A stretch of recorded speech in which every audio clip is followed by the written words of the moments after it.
네, 오늘은 전도서 11장 7절 8절 말씀을 공부하겠습니다. 우리 한 목소리로 한번 같이 읽겠습니다. 시작. 빛은 실로 아름다운 것이라 눈으로 해를 보는 것이 즐거운 일이로다. 사람이 여러 해를 살면 항상 즐거워할지로다. 그러나 캄캄한 날이 많으리니 그날을 생각할지로다. 장래일은 다 헛되도다. 아멘. 오늘 이 말씀을 공부해 보겠는데요. 여기 보면은 빛이 실로 아름답다 이렇게 말씀하고 있습니다. 당연한 것입니다. 하나님께서 만드셨기 때문에 그런 것입니다. 창세기 1장 18절에 보면은 하나님께서 천지 창조 넷째 날에 두 광명을 만드시고 그것들로 주야를 주관하도록 그렇게 하셨습니다. 그리고는 만드신 그 해와 빛을 보시고는 보기에 좋았더라 이렇게 기록하고 있습니다.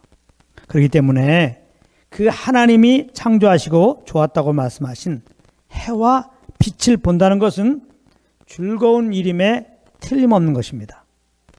그런데 안타까운 것은 해 아래에 있는 사람들은 이 해와 빛을 보고 즐거워할 기회를 갖지 않는다는 것입니다. 왜냐하면 자기 욕심을 따라 나름의 삶의 목표를 세우고 살아가는 사람들에게는 그렇게 해만 보고만 있는 것이 즐거움이 되지 않기 때문에 그런 것입니다. 그런데 오늘 본문은 해와 빛을 보는 것이 즐거운 일이라고 분명히 말씀하고 있습니다.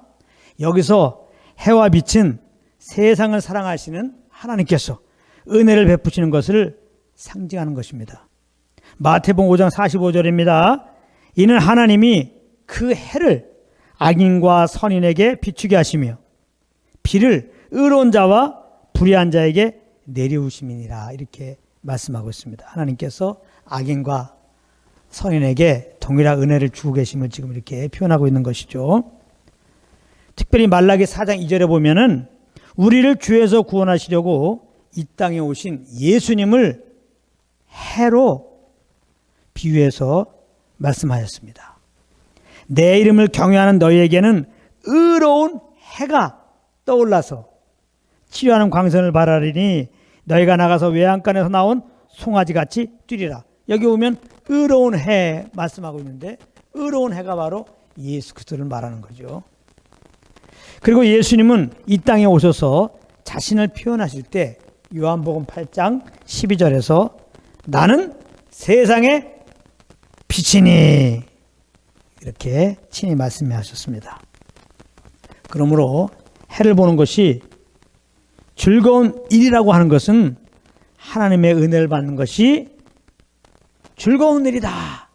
즉 해와 빛이 되시는 예수님을 보고 믿는 것이 즐거운 일이라고 지금 말씀하고 있는 것입니다. 그런데 아쉽게도 많은 사람들은 지금 이 예수님에 대해서 이 복음에 대해서 아예 관심도 갖지 않습니다. 그저 자기 욕심에 이끌려 그 욕심을 채우는 일에만 그 마음이 온통 쏠려 있는 것입니다. 그래서 8절 후반절에 보면 이렇게 말씀하셨어요.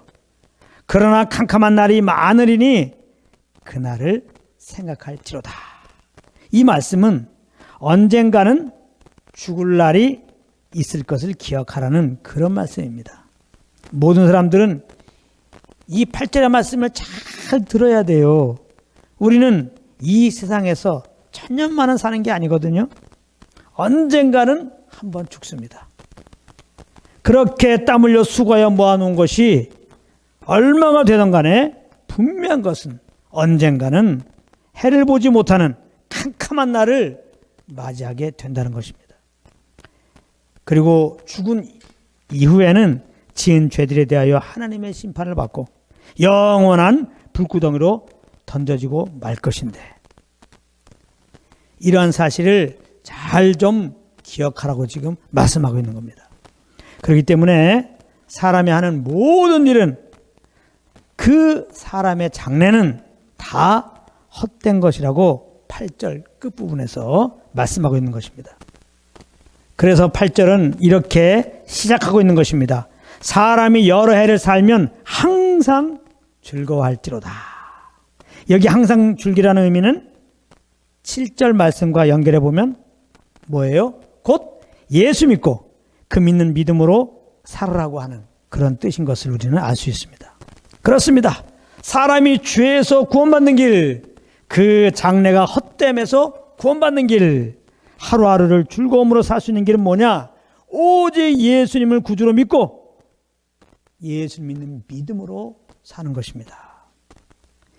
이 세상으로부터 오는 즐거움은 물거품과 같아요. 그래서 금방 사라집니다.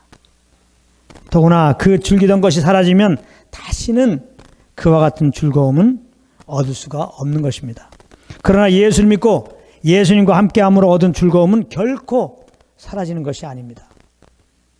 왜냐하면 믿는 우리들 안에 거하시는 예수님은 영원히 살아계신 하나님이시기 때문에 그렇습니다. 그렇기 때문에 아직 예수 믿지 않으신 분들은 다가올 죽음을 좀 생각하시고 나의 장래가 죽음이라는 것을 기억하시고 이 시간 그 마음에 오는 감동함 따라 내가 내 삶의 주인 되어 산 것을 회개하고 예수님을 그 마음의 구주로 꼭 모시기를 권면합니다. 그러면 죄사함을 얻습니다. 영생을 얻어요. 하나님의 자녀가 되는 것입니다. 그리고 이제는 그 예수님과 매일매일 동행하시길 바랍니다. 우리가 예수님과 매일매일 동행한다는 것, 그러므로 주님께서 우리에게 주시는 그 즐거움으로 산다는 것은 이거와 같습니다. 마치 어린아이가 어미 손에 이끌려 여기저기 다니는 것과 같은 것입니다. 아이 입장에서 보면 이것이 얼마나 행복하고 즐거운 일입니까? 그저 어머니가 이끄신 대로 가면 되는 거예요. 그렇기 때문에 무엇을 해야 될까 걱정할 것도 없어요. 어디를 가야 할까 걱정할 것도 없습니다. 배가 고프면 알아서 밥 먹는 곳에 인도할 것이고 또 몸이 근질근질해서 좀 닦아야 되겠으면 수도가로 다 들어갈 것이고 또 좋은 옷 사입고 싶으면 그런 가게로 들어갈 것이고 어미는 그 아이의 필요를 아시고 그 필요를 채워주기 위해서 그 손을 이끄는 거거든요. 그러니까 아이 입장에서는 어미 손에 이끌리면 그 만사형통입니다. 그 영혼이 정말 행복하고 즐거울 수밖에 없는 것입니다. 만약에 길을 가고 있는데 그 앞에 물구덩이가 있어. 그래도 아무 문제가 없는 겁니다. 어미 손에 이끌리면은 그 물구덩이를 피하게 하신다 이 말이에요. 피해가게 하신다 이 말이에요. 다. 그렇기 때문에 아이들은 어미 손을 꼭 붙잡고만 있으면 돼요. 그래서 어미가 이끈 대로만 가면 되는 거예요. 이와 같이 이제 우리들은 예수님께서 이끄신 대로만 가면 되는 거예요. 그럴 때 우리 마음에 유일하게 행복이 오고 평안이 오고 주님께서 공급하는 즐거움이 내 심령에 가득하게 되는 것입니다. 예수님은 믿는 우리들 가운데 성령으로 오셔서 우리를 지금 인도해 가시는 것입니다. 그러므로 이제 우리들은 항상 무엇을 하기 전에 또 무엇을 할 때 늘 내 안에 성령님이 계신 것을 인정하고 의식하고 이분의 인도함을 따라 행해야 되는 것입니다. 이분께서는 우리에게 소원함을 주세요. 그 소원함을 따라 우리가 말하고 행하는 것입니다. 그러면 정말 주님이 주시는 이 땅에 무엇을 함으로 말미암아 얻는 게 아니라 그것도 잠깐 오는 거죠. 이렇게 성령을 쫓아가면 영원한 즐거움이, 영원한 기쁨이 우리 심령을 이렇게 주장하게 되는 것입니다. 그래서 항상 구원의 예수님으로 인한 감사와 즐거움이 그 마음속에서부터 샘물같이 넘쳐나는, 그래서 구원의 주님을 찬양할 수밖에 없는, 구원의 예수 그리스도를 자랑할 수밖에 없는, 나의 모든 삶이 이분을 위한 삶이 될 수밖에 없는 그런 여러분들 되기를 예수님으로 축복합니다.